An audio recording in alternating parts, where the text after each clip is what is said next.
Shri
Ram भगति सुर सरित ही जाई,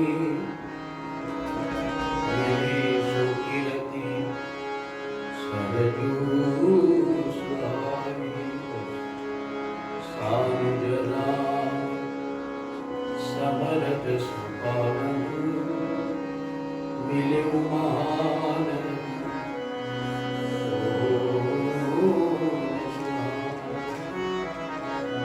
जुग बिच भगति देव दुनि नाना, सोहति सहित सुकीरति बिचार। बाबा श्री तुलसीदास जी महाराज रामचरितमानस की पावन पृष्ठभूमिका को सिद्ध करते हुए कई उपमाएं यहां देना चाहते हैं।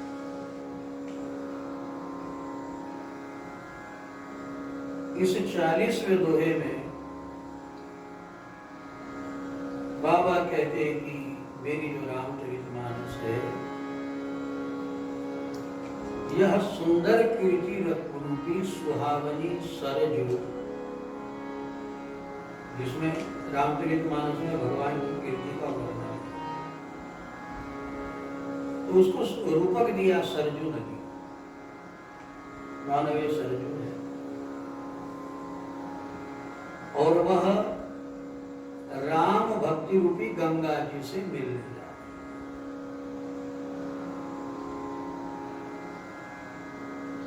अर्थात साधक जब इस रामचरितमानस का पाठ करेगा तो समझना चाहिए राम जी के सुयश का ही वर्णन।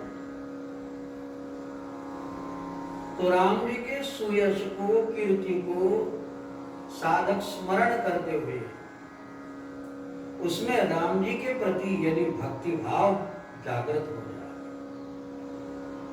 तो समझना कि कीर्ति रूपी सरजू मानो भक्ति रूपी, भावना रूपी गंगा जी से मिलने जा रहे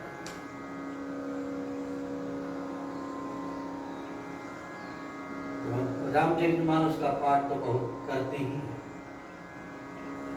और राम भगत अथवा तो रामानंदी तो अनिवार्य रूप से ही करेंगे।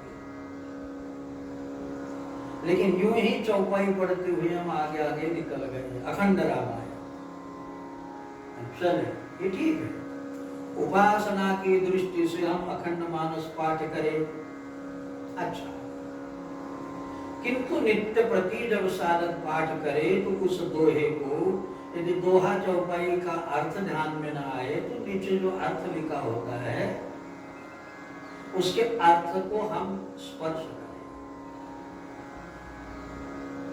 ताकि भगवान की विमल सुयश को, विमल कीर्ति को हम समझ पाएंगे। तो राम जी कहाँ विहरते हैं? सरजू के किनारे, सरजू के किनारे खेलते हैं, सरजू मैया में गोता लगाते हैं, स्नान करते हैं। तो रामचरितमानस में निहित जो भगवान के सुयश है, जो कीर्ति है, उसको हम स्मरण करते, और वह कीर्ति को सुनकर, पढ़कर, जिसकी हम कीर्ति सुनते कि भाई बहुत अच्छे व्यक्ति है, तो उसके विषय में भाव पैदा होता है। और किसी की अपकीर्ति सुनी तो उसके विषय में मन में कुत्सित भाव भी पैदा होता है। अब ये भाव तो दोनों तरह के पैदा होते।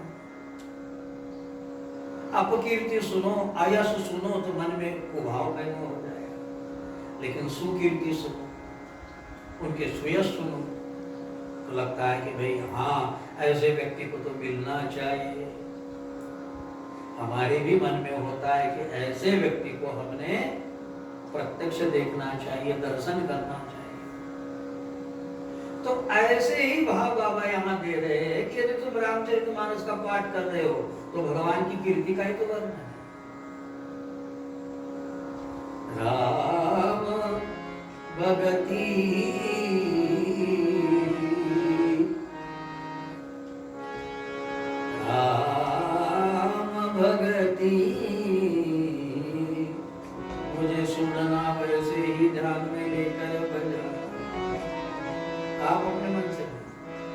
भी स्वर बजा बोल सकते। राम रे सा ग म प धा प म ग प म, राम भगति सुरसरी तहि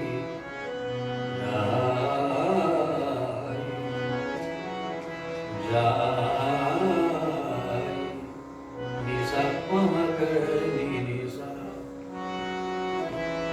रे नि नि सा प म प ग म प। अब राम भगति सुरसरी तहि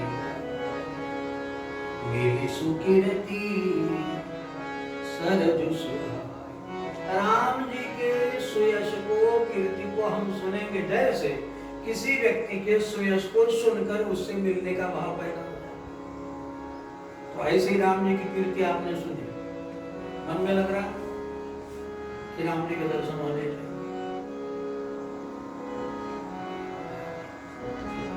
कोल भी कहते हैं, कोल भी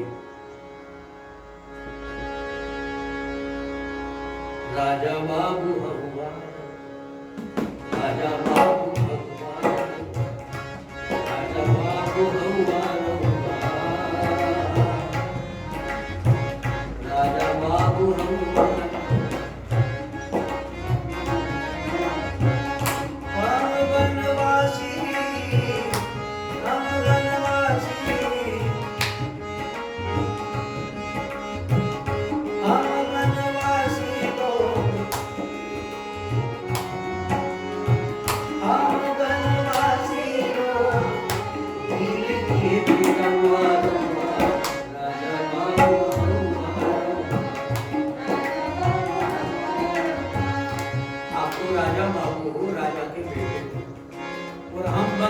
भील के बिना हुआ कोल भील आदिवासी लोग हमारे शिक्षित।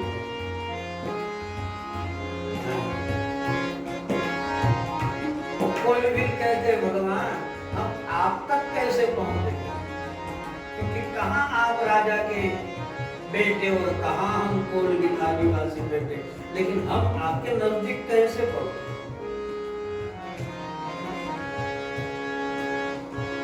नाही बानी तोरा जोग हम वनवासी लोग, नाही बानी तोरा जोग हम वनवासी लोग,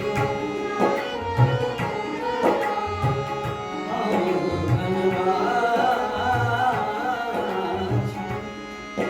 तो वनवासी, हम वनवासी लोग, नाही बानी तोरा जोग।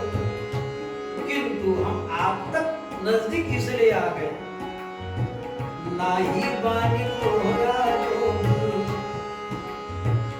मन रिझ गैला, मन रिझ गैला तोरा देख के सोभुआ रउआ, मन रिझ गैला देख के सोभुआ रउआ।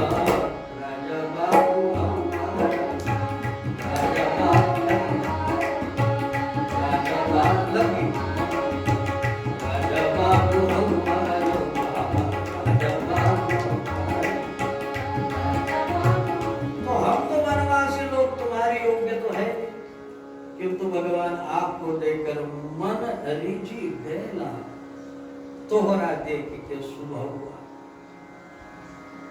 हालांकि परिचित तो है नहीं, लेकिन राम जी के स्वभाव को देखा, अरे यार प्रेमी व्यक्तिमत्व लगता है, पहचान में आता ना, कोई प्रेमी व्यक्तिमत्व, कोई अहंकारी व्यक्तिमत्व ध्यान में आता, कोई तिलक परमा व्यक्तिमत्व, ऐसे लोग होते हैं। जितनी व्यक्ति उतनी प्रकृति होती, कोई भी जान लेता, अरे हित अनहित पशु पक्षी ही जान, हित और अनहित पशु पक्षी भी जान लेते हैं कि हाँ ये हमसे प्रेम करता है।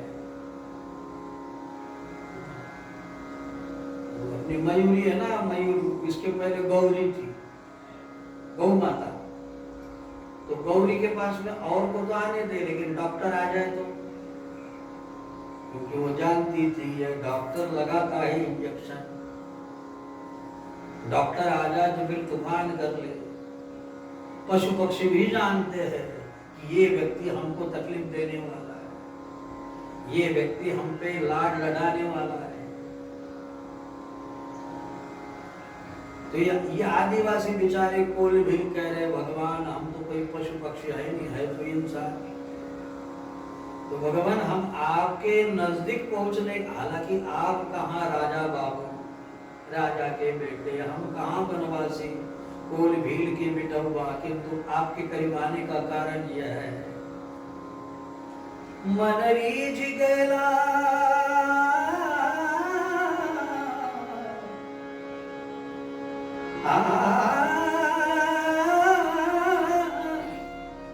मन रीझ गला तोहरा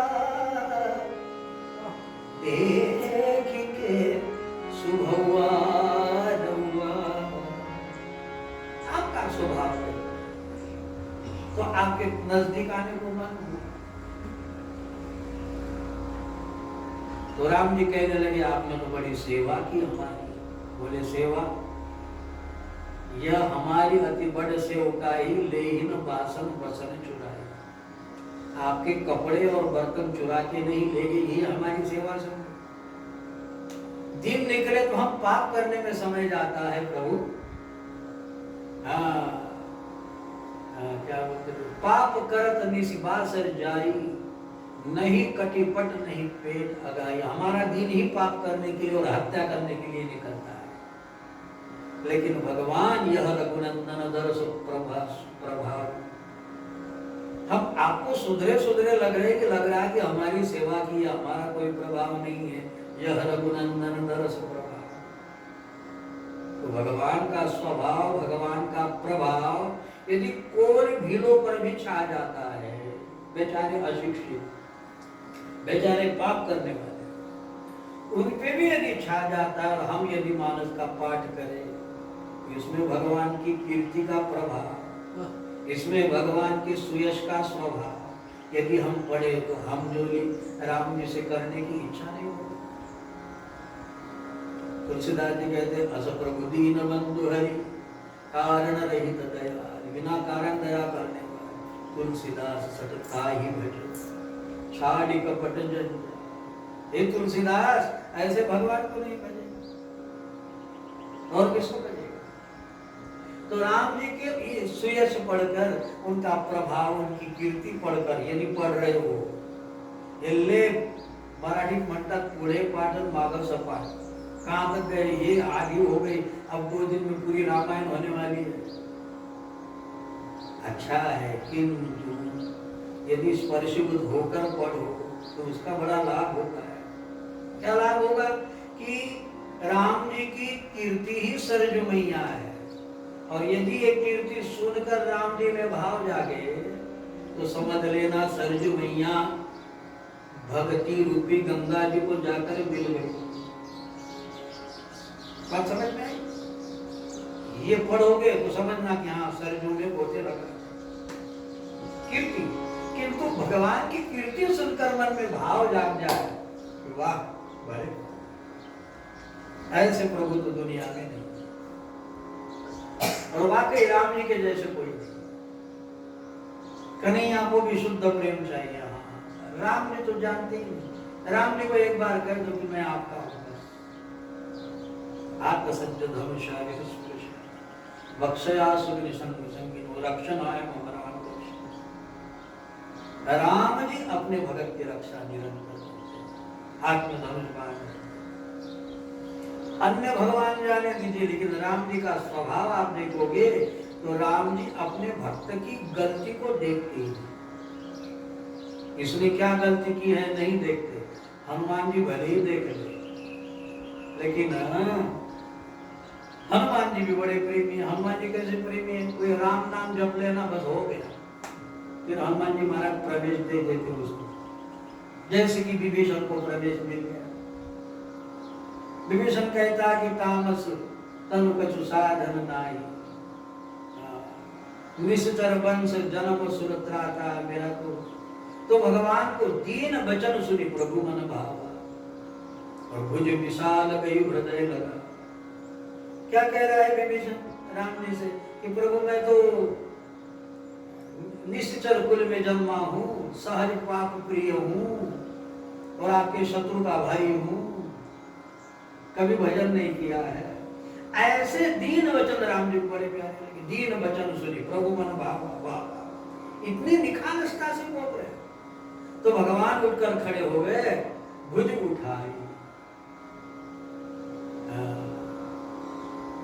हृदय लगा, तो विभीषण को ही आशा लगा। नहीं देखते कि उसने क्या पाप किया, नहीं देखते कि ये निशाचर कुल में उत्पन्न है। ऐसे राम जी ऐसो को उदार जग ऐसो को उदार जग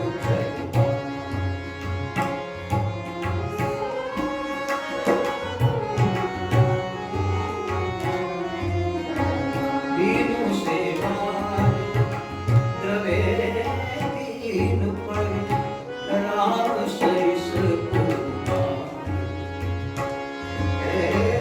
बीनु सेवा द्रवे बीनु पर राम सरिस ऐसो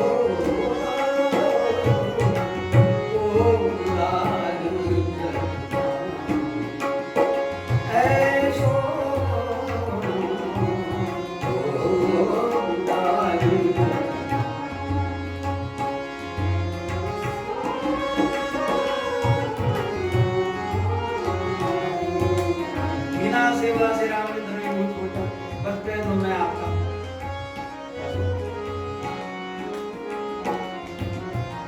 जो जो गति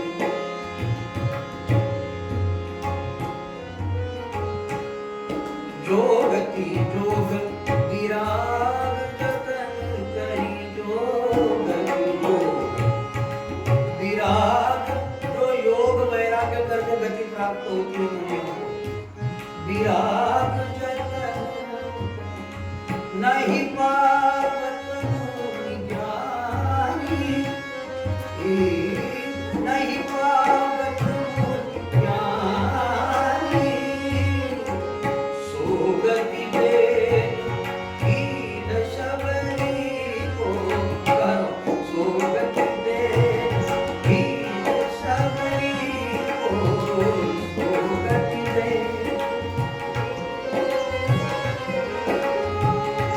प्रभु न बहुत जीता कुछ नहीं देखते कि इसने क्या अन्याय अवतार किया प्रभु न बहुत जीता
जब बड़े प्रेम से और स्पर्शीभूत होकर इस रामचरित मानस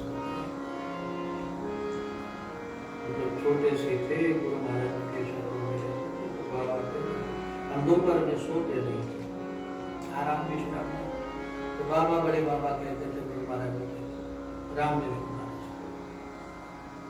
तो भोजन होने के बाद में हम रामायण लेकर बैठ जाते थे ये रामचरित मानस को ऐसे पढ़ते तब बहुत अच्छा अब कोई बोलने वाला ही नहीं पढ़ते थे फिर 2-2:30 बजे तक ये पढ़ने के बाद में फिर पारकत मानते थे सुखा मंजन में तो पारकत हो गई फिर स्नान करके भगवान की पूजा करके बढ़िया जब करने बैठ जाते, अच्छा लगता है। अब ध्यान में समझ में कुछ नहीं आए, लेकिन उस घटना को यदि याद करो तो अब अच्छा लगता है कि हाँ भैया दिन में सोते नहीं थे, महाराज जी भले ही आराम विश्राम को चले जाए, लेकिन अब मानस खोल के बाबा ने कहा नहीं पढ़ते जाओ, तो पढ़ते रहते, तो कुछ समझ में आया कुछ ना आया, प्राय समझ में ही कुछ ना आया, लेकिन बावजूद भी पढ़ते थे। तो तब के उस भाव को अब समझ में आ रहा है, तब जब पढ़ा था जो कि अनसमझा पढ़ा था, लेकिन अब उसके विषय में थोड़ा भाव जागृत। अब अनसमझा पढ़ो तो ऐसा होता है, यदि समझ पूर्वक पढ़ो तो क्या होगा, बात समझ में आई? तब अनसमझा पढ़े, बस पढ़ो तो पढ़ लिया, महाराज जी की आज्ञा थी पढ़ो तो पढ़ना चाहिए, और यदि ऐसा करो तो कितना आनंद है।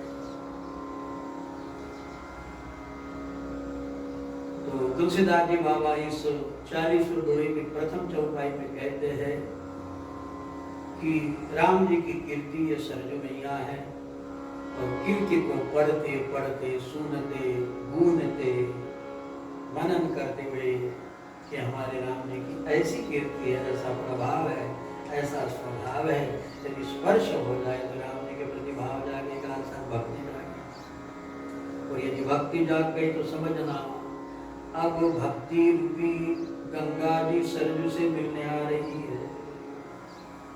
ठीक है, तो यदि ऐसा हो गया तो क्या होगा? तो बाबा कहते मानस मूल मिली सुरसरी, रामचरितमानस मूल अर्थात सरजू रूपी सुकीर्ति रूपी मूल यदि सुरसरी ही मिलने आ जाए, भक्ति रूपी गंगा जी से मिलने आ जाए तो क्या होगा? सुनत सुजन मन पावन करी,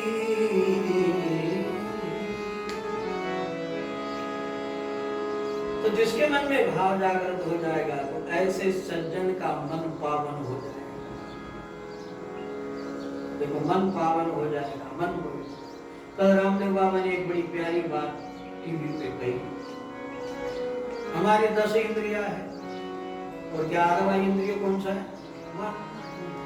10 इंद्रियां, 11वां इंद्रिया मन। अब सारी इंद्रियों का अपना अपना तोल है, वजन है। हाथ का भी तो कोई वजन है, पैर का भी अपना वजन है, लेकिन मन का वजन क्या है बताइए? सबका अपना, सारी इंद्रियों का अपना अपना वजन है। आंख का अपना वजन है, कान का अपना वजन है, हाथ का अपना वजन तो है कोई ना कोई। अब मन का वजन बताइए क्या है? मन का कोई वजन नहीं, लेकिन मन की इतना भारी कोई नहीं। ना हाथ भारी है, ना आंख भारी है, ना कान भारी है, ना पैर भारी है। सबसे भारी यदि कोई होगा तो मन है। जो मन हमको नरक तक ले जाए, जो भगवान तक भी पहुंचा दे, कितना भारी होगा? ये मन सबसे भारी चीज।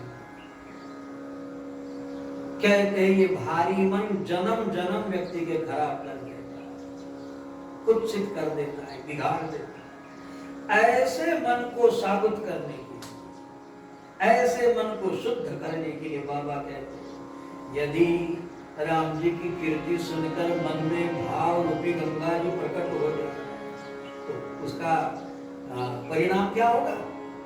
तो कहते मानस मूल मिली सुरसरी, सुनत सुजन मन पावन करी,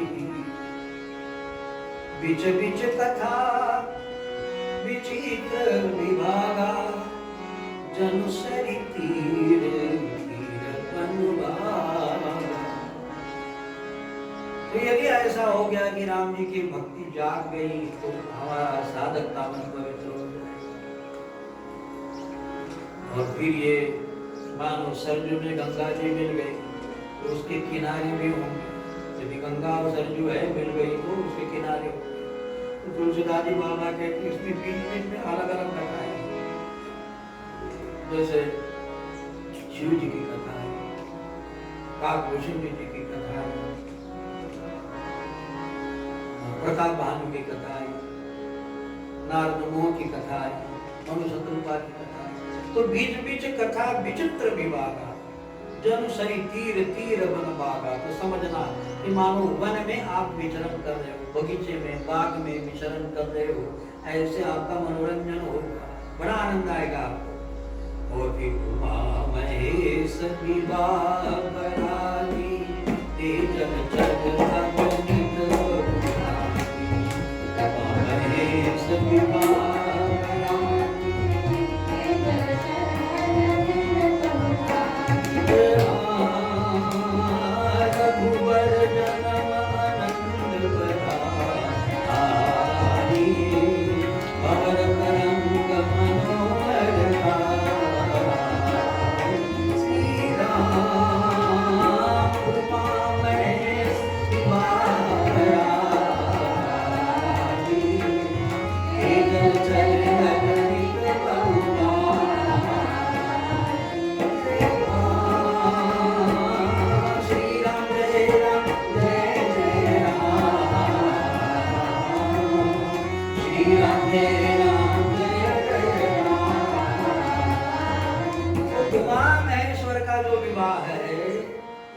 वो समझना कि इसी जल में अग्नित जो जल जंतु होते हैं, जल है तो फिर जीव जंतु तो रहेंगे, ये सारे जलचर अग्नित बहुभांति, वो आपको आनंद आएगा। और रघुबर जन्म आनंद बधाई, फिर रघुनाथ जी का चरित्र, जब जन्मों का चरित्र आप पढ़ोगे तो समझना ये तो भंवर है, भंवर तरंग मनोहरता। भंवरा कितना अच्छा दिखता है, तो पानी में जो भंवर है हालांकि डुबाने वाला होता है, लेकिन राम जी का जन्म का आनंद जब आप पढ़ोगे तो ये भंवर में आप अटक जाओगे। जैसे सूर्य नारायण भी तो अटक गए थे, मास दिवस कर दिवस मरु बने जाए, 1 महीना रुक गए थे सूर्य नारायण, 1 महीना रुक गए। तो राम जी के जन्म का आनंद जब आप पढ़ोगे, भय प्रकट कृपाला दीन तो आपको ऐसा आनंद आएगा कि बाबा कहते कि वो भंवर है, तरंग का भंवर है, और वह भी मनोहरताई, आपके मन को हर लेने वाला होगा। आगे बाल चरित चौबंधु के बनन विपुल बहुरा, फिर चारों बंधुओं के बाल चरित्र आप सुनोगे। हाँ, चारों बंधुओं ने कैसा कैसा किया, क्या क्या किया, तो वो समझना कि मानो बहुरंग के कमल इसी सरजू रूपी अथवा भक्ति स्वरूपा गंगा जी में खिले हुए हैं, और उपरानी परिजन सुकृत मधुकर बारी प्याम, और कुटुंबियों का सत्कर्म ही भ्रमर है। भ्रमर और जलचर जो पक्षी होंगे ना, तो ये कहते कि भाई ये जो कुटुंबी लोगों का सत्कर्म, जो रानियां है, राजा है, इन्होंने कैसे सत्कृत्य किया है, तो ये सब चीजें मानो उसी भंवरे है, उसी कमल पे भंवरे मंडरा रहे हैं। ऐसा सुंदर आपको आनंद आएगा। इस तरह 40वां दोहायासन पूर्ण होता है, और अग्रिम 41वें दोहे को आगे देखने का प्रयास करेंगे। श्री राम जय जय राम।